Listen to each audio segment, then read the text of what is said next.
ओम ऐं ग्रीं ग्लीं जाम्नाविषे शिवत्वकुशमतकुशमतके।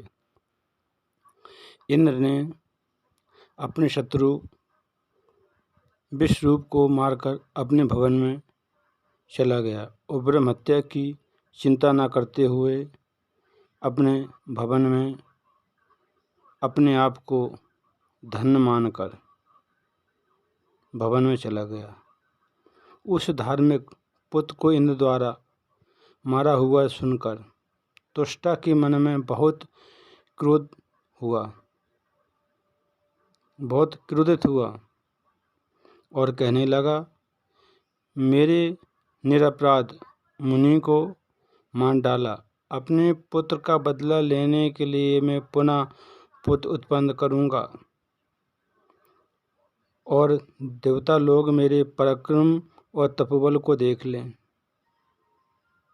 वह पापात्मा अपनी करने का महान फल जान ले। क्रोध से व्याकुल दुष्टा पुत्र की उत्पत्ति के लिए अर्थवेदोक मंत्रों से अग्नि में हवन करने लगा।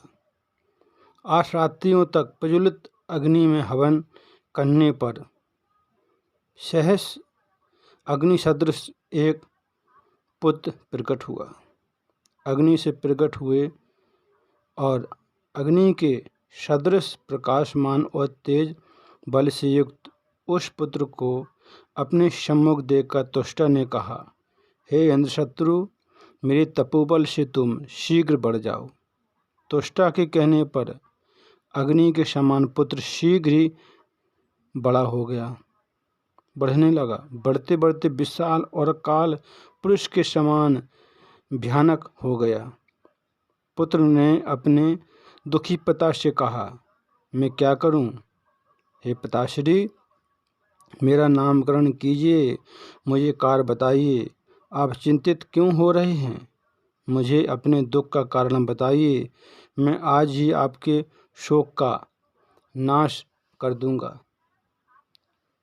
और मेरा ऐसा संकल्प है, जिस पुत्र के रहते हुए पिता दुखी हो, उस पुत्र से क्या लाभ है? मैं शीघ्र ही समुद्र को पी जाऊं, पर्वत को चूर चूर कर दूंगा और उगते हुए प्रचंड तेजस्वी सूर्य को रोक दूंगा। मैं देवताओं सहित इंद्र को और यम को अथवा अन्य किसी भी देवता को मार डालूंगा। इन सबको और पृथ्वी को भी उखाड़कर समुद्र में फेंक दूंगा। पुत्र के प्रिय वचन सुनकर त्वष्टा के मन में बहुत प्रसन्नता हुई कि पर्वत के समान विशाल पुत्र ने कहा, हे पुत्र, तुम कष्ट को दूर करने में समर्थ हो, इसलिए तुम्हारा नाम त्वष्टा होगा।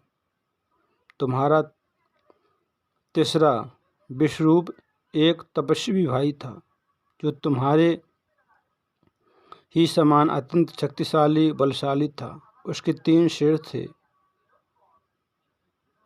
और वह विद्या में निपुण था। तीनों लोगों को आश्चर्य में कर देने वाला तपस्या में लीन रहता था। इंद्र ने वज्र का प्रहार करके त्वष्टा को मार डाला और उसके मस्तक काट डाले। इसलिए हे पुत्र, तुम उस ब्रह्म हत्यारे, पापी, दुष्ट, निर्लज्ज, दुष्टबुद्धि और मूर्ख इंद्र को मार डालो। पुत्र शोक से व्याकुल त्वष्टा ने अनेक प्रकार के दिव्य अस्त्र देकर उसका निर्माण किया और इंद्र का वध करने के लिए वृत्तासुर को सब अस्त्र दे दिए। उनसे खड्ग, शूल, गदा, शक्ति, तोमर, सारंग, धनुष, बाण, परग, सुदर्शन चक्र, 2 अक्षय तरकस और सुंदर कवच भरकर सेना में समर्थ रथ दिया। इस प्रकार समस्त युद्ध सामग्री तैयार करके क्रोध से व्याकुल अपने पुत्र को देकर भेज दिया। वृत्तासुर रथ पर सवार होकर इंद्र को मारने के लिए चल पड़ा। उस समय बहुत से राक्षस जो पहले देवताओं से पराजित हो गए थे, वृत्तासुर को महान बलशाली जानकर वृत्तासुर की सेना में आ गए।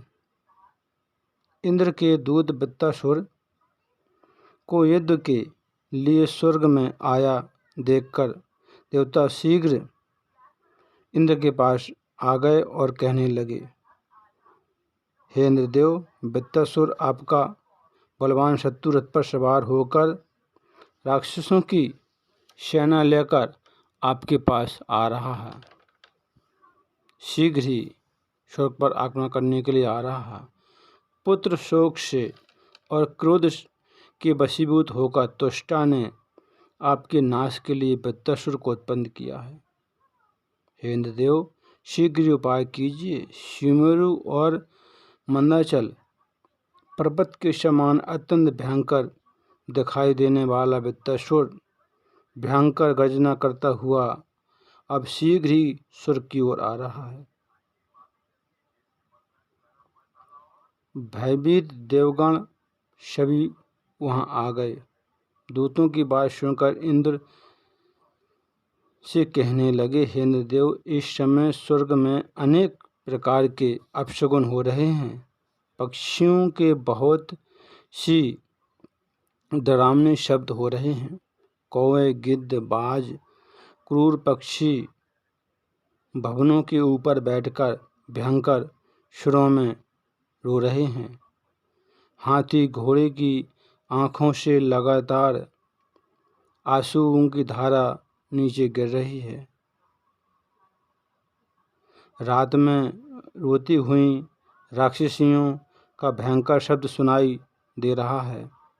स्वर्ग, पृथ्वी और आकाश में महान उत्पात हो रहा है। काले वस्त्र धारण की हुई भयंकर मुख वाली स्त्रियां, निकल जाओ घर से, शीघ्र निकल जाओ, ऐसा कहती हुई घर घर में घूम रही हैं, चिल्ला रही हैं। रात में अपने घर में सोई हुई स्त्रियों को भयभीत करती हुई भयानक राक्षसियां सपनों में स्त्रियों के बालों को नोच रही हैं, बालों को झींक रही हैं। हे देवेंद्र, इस प्रकार का भूकंप और उल्कापात उपद्रव भी हो रहे हैं। रात्रि में हमारे भवनों के आंगन में शियार रुदन कर रहे हैं। गिरगिटों का समूह घर घर में उत्पन्न हो रहे हैं। देवताओं का वचन सुनकर इंद्र चिंतित हो उठा और बृहस्पति को बुलाकर इंद्र ने अपनी मन की बात पूछी। इंद्र बोले, हे गुरुजी, भयानक अपशगुन क्यों हो रहे हैं? आप बताइए गुरुजी। सर्वज्ञ, विघ्न का नाश करने में समर्थ, बुद्धिमान, शस्त्रों के तत्वों को जानने वाले और देवताओं के गुरु आप ही हैं। इसलिए आप हमारी शांति के लिए शत्रुओं का नाश कीजिए, कोई उपाय कीजिए जिस प्रकार मुझे दुख न हो, आप वैसा कार्य कीजिए। गुरु बृहस्पति बोले, हे इंद्रदेव, मैं क्या करूं? तुमने बहुत बड़ा पाप कर डाला है। निरपराध मुनि को मारकर तुमने क्या लाभ प्राप्त कर लिया? पुण्य और पाप का फल शीघ्र ही प्राप्त होता है। इसलिए ऐश्वर्य की इच्छा रखने वाले को विचार पूर्वक कार्य करना चाहिए। दूसरे को कष्ट पहुंचाने का कार्य कभी नहीं करना चाहिए। दूसरे को कष्ट देने में संलग्न मनुष्य कभी सुखी नहीं होता है, कभी सुखी नहीं हो पाता है। हे इंद्रदेव, तुमने मोह और लोभ के वशीभूत होकर ब्रह्महत्या कर दी।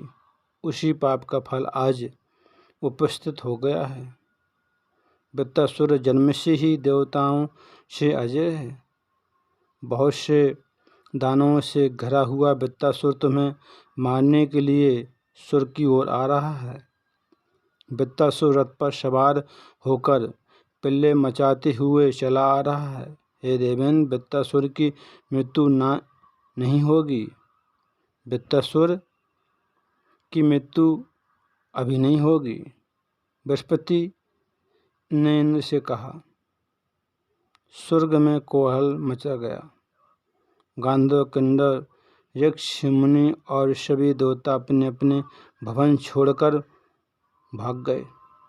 उस महान आश्चर्य को देखकर इंद्र चिंतित हो गए।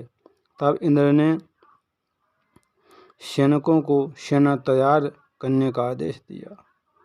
वसुओं, रुद्रों, अश्विनी कुमारों, आदित्यों, पूषा, भग, वायु, कुबेर, वरुण और यम सभी देवता आए। शस्त्रों के साथ विमानों पर सवार होकर आ गए। शीघ्र ही युद्ध के लिए तैयार हो गए, क्यों अब शत्रु आने ही वाला है। ऐसी आज्ञा देकर इंद्र अपने ऐरावत पर सवार होकर बृहस्पति को आगे करके अपने भवन से बाहर निकले। वैसे ही अन्य सभी देवता भी हाथों में शस्त्र लेकर अपने अपने वाहनों पर सवार होकर युद्ध का संकल्प करके चल पड़े।